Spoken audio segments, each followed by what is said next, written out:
राधे राधे दोस्तों, हमारे चैनल में आप सभी का स्वागत है। दोस्तों चलिए आज हम जानते हैं धुंधकारी की कथा। जी हाँ दोस्तों, चलिए कथा शुरू करते हैं।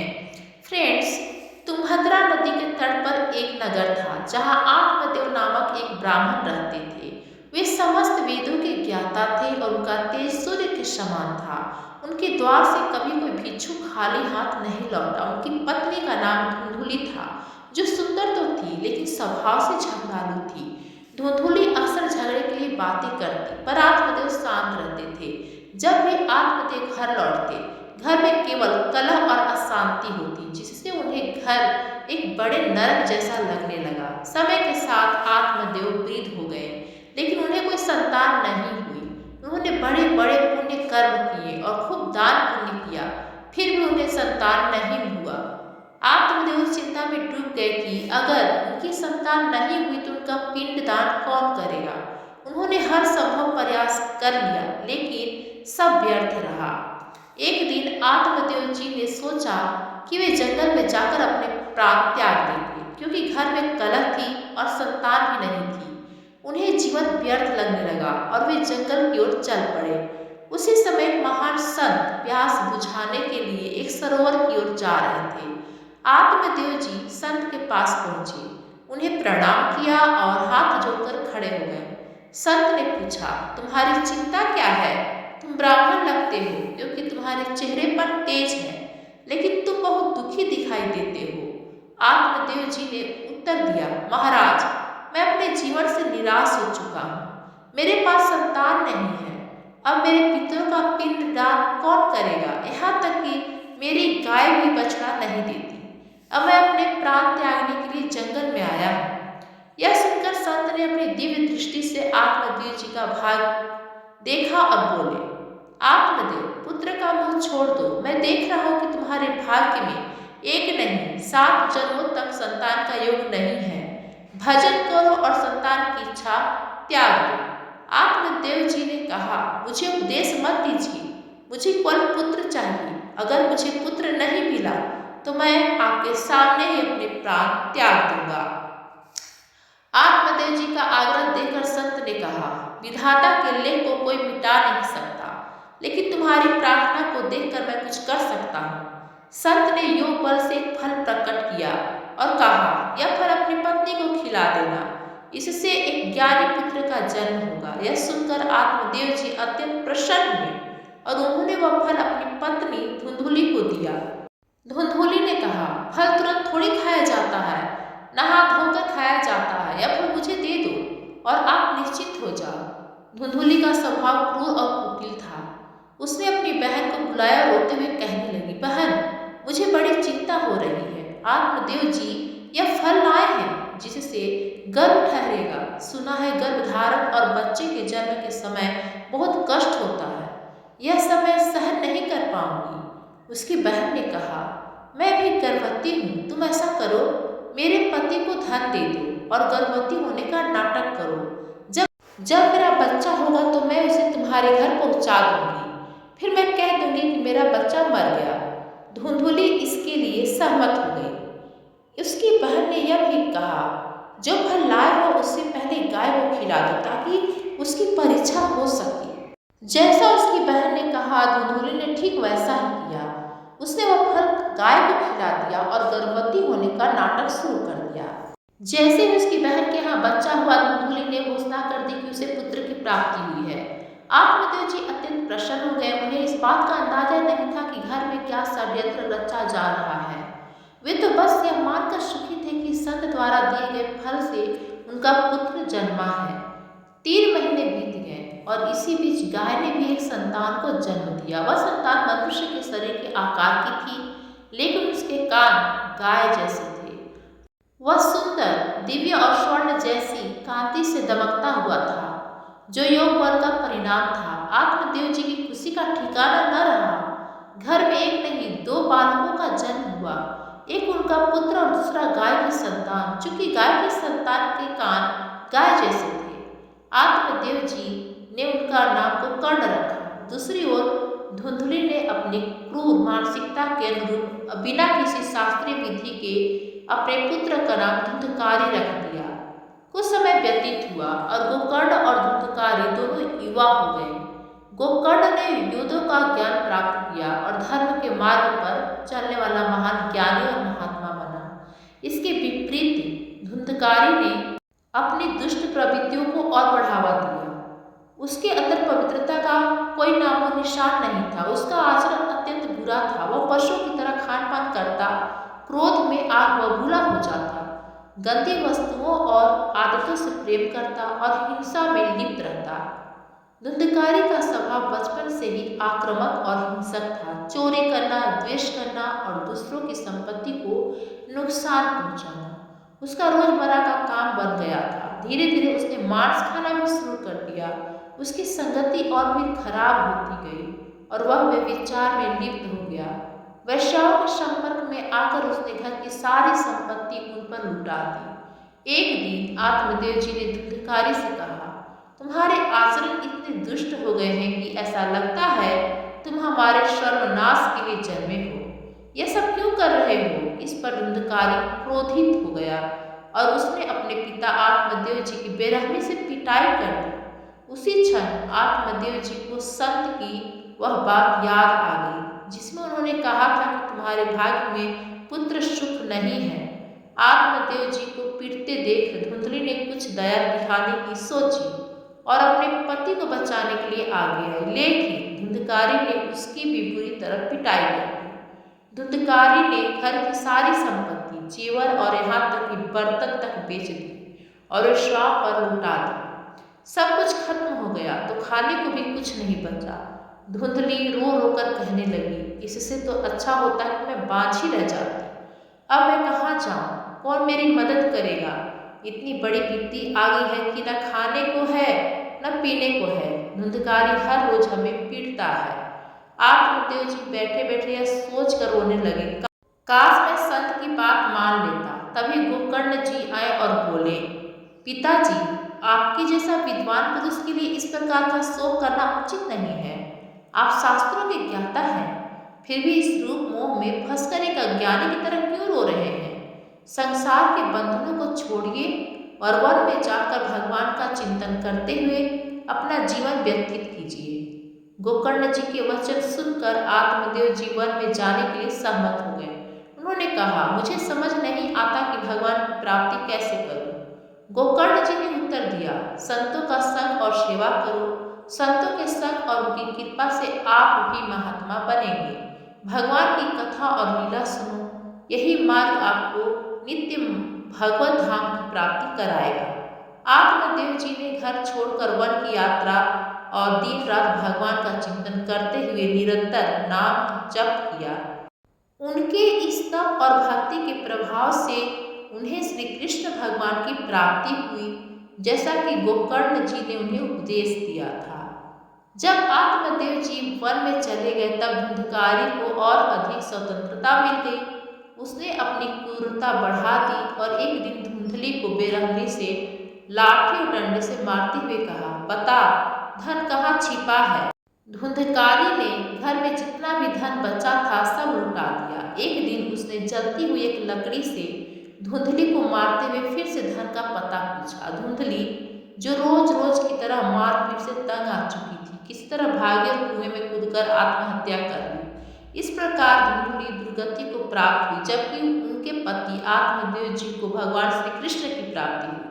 गोकर्ण जी ने जब देखा कि धुंधकारी का आतंक बढ़ता जा रहा है तो उन्होंने उसे छोड़कर उदासीन भाव से तीर्थ यात्रा पर जाने का निश्चय किया। धुंधकारी का अब 5 वैश्याओं के साथ रहने लगा। वह उनके लिए चोरी छिपे पशुओं का मांस और अन्य वस्तुएं लाकर उनकी इच्छाएं पूरी करता था। एक दिन उन वैश्याओं ने कहा, तुमने आज तक हार नहीं पहनाया। धुंधकारी ने उन्हें हार लाने का वादा किया और इसके लिए उसने चोरी करके धन जुटाने का प्रयास शुरू कर दिया। जब वैश्याओं ने देखा कि धुंधकारी रोज चोरी करता है और अब हार लाने के लिए बड़ा धन इकट्ठा कर रहा है तो उन्हें भय हुआ कि वह जल्दी पकड़ा जाएगा। उन्होंने सोचा, यदि वह पकड़ा गया तो राजा उन्हें फांसी दे देगा और उसके साथ हमें भी फांसी हो जाएगी। मरना तो तय है, क्यों न हम इसे ही मार डाले ताकि हम सब बच सके। इस प्रकार उन्होंने गुप्त रूप से यह संकल्प लिया कि वे धुंधकारी को मार देंगे। एक रात जब धुंधकारी गहरी नींद में था, पांचों वेश्याएं उसकी चरपाई के पास आई और उसे रस्सियों से बांध दिया। जब उसकी आंख खुली तो उसने देखा कि वेश्याएं उसे मारने की कोशिश कर रही हैं। उन्होंने रस्सी से उसका गला घोटने का प्रयास किया। इसके बाद उसे रसोई से जलते हुए कोयले लाए और धुंधकारी के मुंह में भर दिया। अंत में उन्होंने उसके गले को कसकर दबा दिया, जिससे धुंधकारी तड़प तड़प कर मर गया। इसके बाद वेश्याओं ने उसके शरीर को घर में एक गड्ढे में दबा दिया और सारा धन लेकर भाग गए। धुंधकारी की आत्मा को प्रेत योनि प्राप्त हुई। अब वह भयंकर बवंडर के रूप में 10 दिशाओं में भटकने लगा। जब गोकर्ण जी तीर्थ यात्रा से लौटे तो उन्हें पता चला कि धुंधकारी की हत्या कर दी गई है।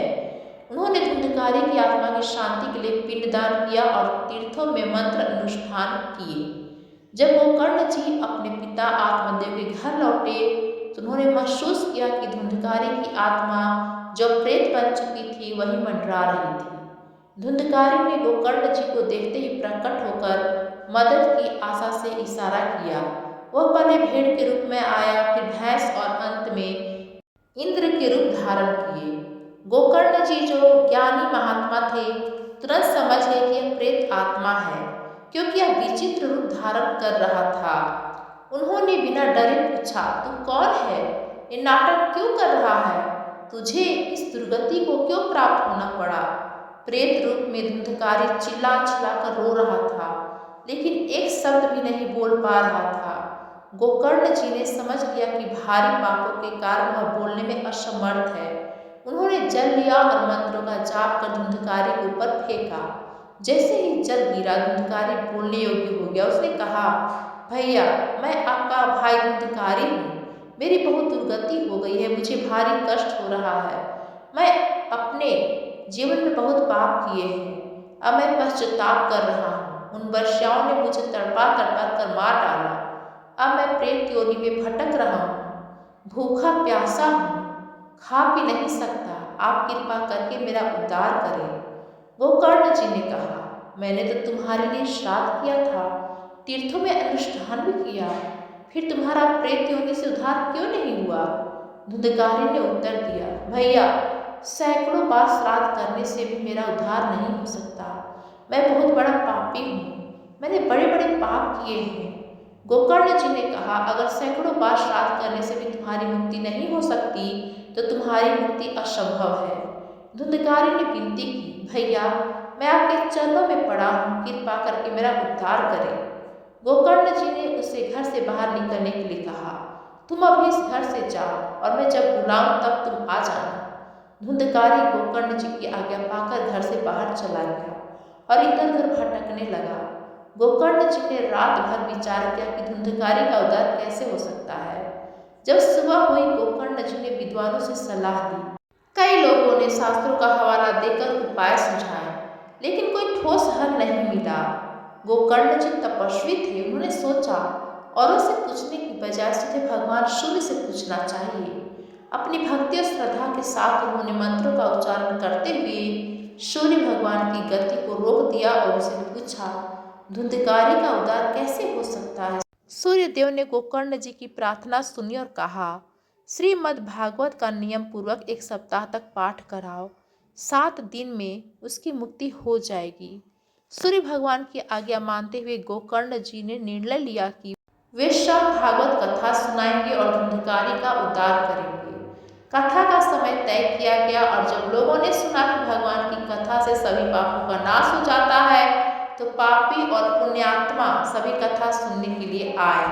गोकर्ण जी ने धुंधकारी को भी बुलाया और कहा, तो इस 7 गांठ वाले बांस पर बैठ जाओ और कथा सुनो। धुंधकारी वायु रूप धारण कर बांस के छिद्र में जाकर बैठ गया।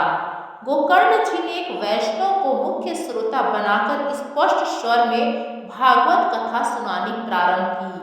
प्रतिदिन शाम को कथा का विश्राम किया जाता था और पहले दिन के अंत में बांस की एक गांठ टूट गई। इसी प्रकार हर दिन एक गांठ टूटती गई। सातवें दिन जब सातवीं गांठ भी फट गई, तब धुंधकारी दिव्य स्वरूप में प्रकट हुआ। उसका श्याम वर्ण था, उसने पीताम्बर धारण किया था, तुलसी की माला पहनी थी और उसके सिर पर मनोहर मुकुट और कानों में कुंडल थे। वह गोकर्ण जी के सामने आया और प्रणाम करते हुए बोला, भैया, अब मैं प्रेत योनि से मुक्त होकर पार्षद बन गया हूँ। सभी ने यह दृश्य देखा और जयघोष किया। तभी एक दिव्य विमान आया और भगवान श्री कृष्ण के पार्षदों ने कहा, धुंधकारी आओ। धुंधकारी दिव्य विमान पर बैठ गया। जब वह विमान पर बैठकर जाने लगा तो गोकर्ण जी ने उसे रोकते हुए कहा, रुको, यह क्या? कथा तो हजारों लोगों ने सुनी है, तो हजारों विमान आने चाहिए और सबको ले जाना चाहिए, क्योंकि मैंने सभी के लिए समान रूप से कथा सुनाई थी और सबने ध्यान से सुनी थी। भगवत पार्षदों ने उत्तर दिया, गोकर्ण जी, आपके सुनाने में कोई भेद नहीं था, परंतु सुनने में भेद हो गया। धुंधकारी ने उपवास करते हुए बिना खाए पिए कथा का श्रवण और मनन किया। उसने रात दिन कथा का चिंतन किया, इसलिए वह परम पद का अधिकारी बना। बाकी लोग केवल कथा सुनकर चले गए। उन्होंने मनन किया, इसलिए उनका उद्धार नहीं हो सका। यह कहकर विमान चला गया, लेकिन गोकर्ण जी ने सभी श्रोताओं से कहा, जब तक मैं सबको विमान में बैठाकर परम धाम नहीं भेज दूंगा, मुझे चैन नहीं मिलेगा। सावन के महीने में हम फिर से अनुष्ठान करेंगे। सब लोग जाओ, कथा सुनो और नियमों का पालन करते हुए मनन करो। गोकर्ण जी की इस बात पर सबने सहमति दी और सावन के महीने में पुनः श्रीमद्भागवत कथा का आयोजन किया गया। सभी श्रोताओं ने उपवास रखकर अल्पाहार करके कथा को नियम पूर्वक सुना। जब 7 दिनों में कथा समाप्त हुई, तब भगवान के अनेक पार्षद विमान लेकर आए और जितने भी कथा सुनने वाले थे सभी को परम धाम ले गए। भगवान श्री कृष्ण ने गोकर्ण जी को स्वयं अपने हृदय से लगाया। जैसे ही गोकर्ण जी को भगवान ने हृदय से लगाया, वे भी भगवत स्वरूप हो गए। उनका रूप श्याम वर्ण में बदल गया। उन्होंने पीताम्बर धारण किया और कानों में मनोहर कुंडल झलकने लगे। यहाँ तक कहा जाता है कि गोकर्ण जी की अपार कृपा से जो भी जीव जंतु उस कथा में उपस्थित थे, उनका भी उद्धार हुआ। वे सभी विमान पर बैठकर भगवत धाम को चले गए, जहाँ बड़े बड़े सिद्धों को भगवान की प्राप्ति नहीं होती। वही गोकर्ण जी के प्रभाव से भागवत कथा सुनने मात्र से धुंधकारी सहित सभी श्रोता भगवत धाम को प्राप्त हुए। तो दोस्तों, आप लोग बताइए कथा कैसी लगी। यदि पसंद आए तो हमारे चैनल को like, comment, share and subscribe जरूर करें। धन्यवाद दोस्तों।